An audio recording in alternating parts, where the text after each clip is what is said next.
नमस्कार दोस्तों, स्वागत है आपका हमारे नए वीडियो में। आज हम बात करेंगे कि अमेरिका में चुनाव कैसे होता है और भारत और अमेरिका के चुनाव में क्या भिन्नताएं हैं।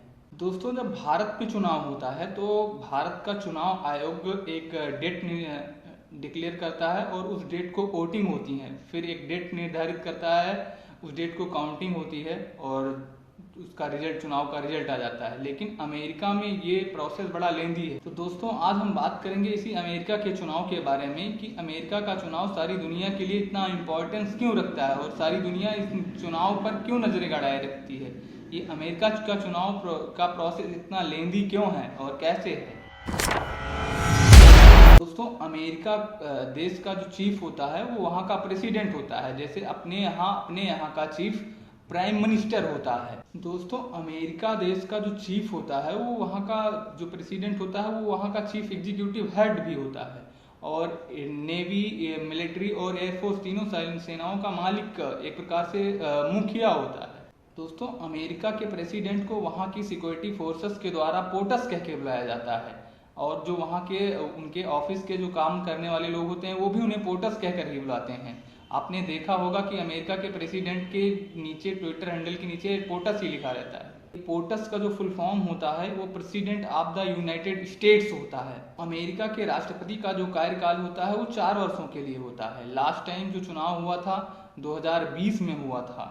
लास्ट टाइम जब चुनाव 2020 में हुआ था तो वहाँ के प्रेसिडेंट जो बाइडेन चुने गए। अमेरिका में राष्ट्रपति 2 टर्म के लिए चुना जा सकता है। जैसे अपने यहाँ प्रधानमंत्री नरेंद्र मोदी ये तीसरी बार प्रधानमंत्री बन गए, लेकिन वहाँ जो प्रेसिडेंट होता है वो सिर्फ 2 टर्म के लिए ही चुना जा सकता है। दरअसल ये पहले ऐसा नहीं था। ये 1951 में एक वहाँ के कॉन्स्टिट्यूशन में एक अमेंडमेंट करके ये नियम लगाया गया। स्टेट्स का प्रेसिडेंट बनने के लिए जो एज की क्राइटेरिया होती है वो 35 ईयर्स होनी चाहिए और उसका जन्म यूएस में ही हुआ हो और वो पिछले 14 सालों से कंटिन्यूसली अमेरिका में रह रहा हो। यूएस की पार्लियामेंट को वहाँ की यूएस कांग्रेस कहा जाता है। जैसे अपने यहाँ लोकसभा और राज्यसभा होते हैं वैसे वहाँ पर हाउस ऑफ रिप्रेजेंटेटिव और सीनेट होते हैं। हाउस ऑफ रिप्रेजेंटेटिव की संख्या 435 होती है और सीनेट की संख्या 100 होती है।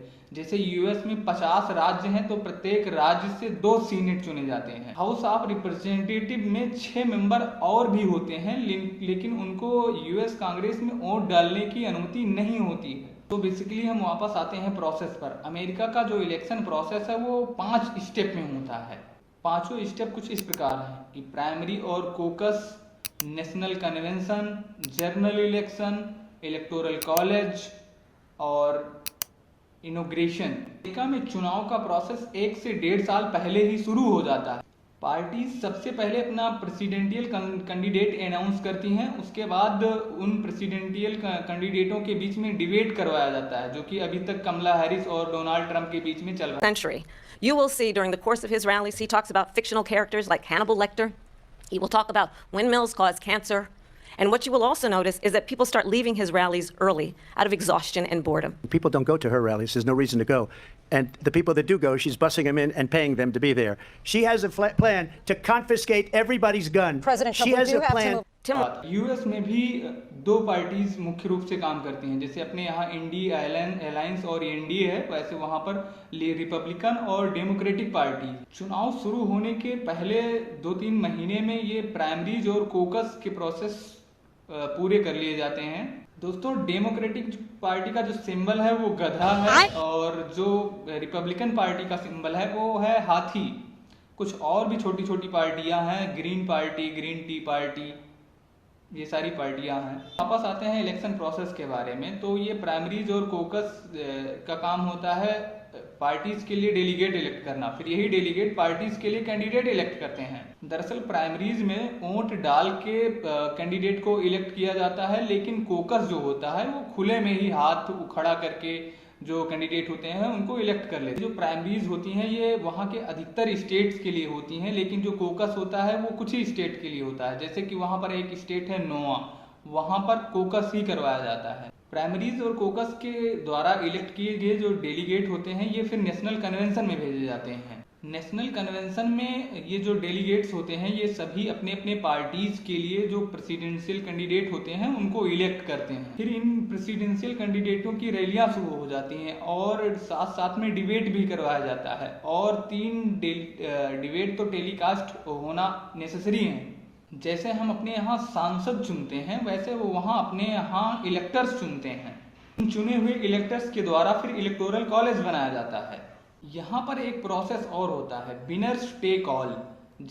इसको एक उदाहरण से समझते हैं। मान लीजिए न्यूयॉर्क में चुनाव हुए और 35 इलेक्टर डेमोक्रेटिक पार्टी के चुने गए और 10 इलेक्टर रिपब्लिकन के चुने गए, तो ये मान लिया जाता है कि ये 45 के 45 इलेक्टर डेमोक्रेटिक पार्टी के हैं। इलेक्टोरल कॉलेज में चुने हुए इलेक्टर अपने स्टेट के कैपिटल में भी वोट डालने जाते हैं और वहां पर ये 2 वोट डालते हैं। पहला वोट डालते हैं प्रेसिडेंट के लिए, दूसरा वोट डालते हैं वाइस प्रेसिडेंट के लिए। उसके बाद यूएस कांग्रेस में इसकी इन वोटों की काउंटिंग होती है और जो कैंडिडेट 200 से 270 प्लस पाता है वो कैंडिडेट वहां पर चुनाव जीत जाता है। इस चीज का declaration, official declaration US Congress कर देती है। फिर 20 जनवरी की एक डीए डेट निश्चित की जाती है और उस डेट को वहां के जो voters president of the United states और वाइस प्रेसिडेंट शपथ लेते हैं। इस पूरे प्रोसेस को इनॉग्रेशन कहते हैं। अभी फिलहाल के लिए कमला हैरिस डेमोक्रेटिक पार्टी से हैं और डोनाल्ड ट्रंप रिपब्लिकन पार्टी से हैं। सारी दुनिया यूएस के इलेक्शन के पर नजर गड़ाए रहती है क्योंकि सारी दुनिया जानना चाहती है कि एक मजबूत देश की डेमोक्रेसी कैसे काम करती है और उसका नेतृत्व कौन करेगा। दोस्तों, डोनाल्ड ट्रंप अपने दिए गए उल जुलूल बयानों की वजह से वो अक्सर चर्चा में बने रहते हैं। अभी रिसेंटली उन्होंने कमला हैरिस पर आरोप लगाया था कि वो भारतीय हैं और उनको सिर्फ भारतीय विरासतों को बढ़ावा दे रही हैं। वो अमेरिका का जो इलेक्शन है वो भारत और अमेरिका के बीच में क्या अंतर्राष्ट्रीय संबंध होंगे, ये इसलिए ये चुनाव भारत के लिए भी काफ़ी इम्पोर्टेंस है। आइए आने वाले समय में देखते हैं कि अमेरिका का नेतृत्व कौन करेगा। आप सभी का बहुत बहुत धन्यवाद।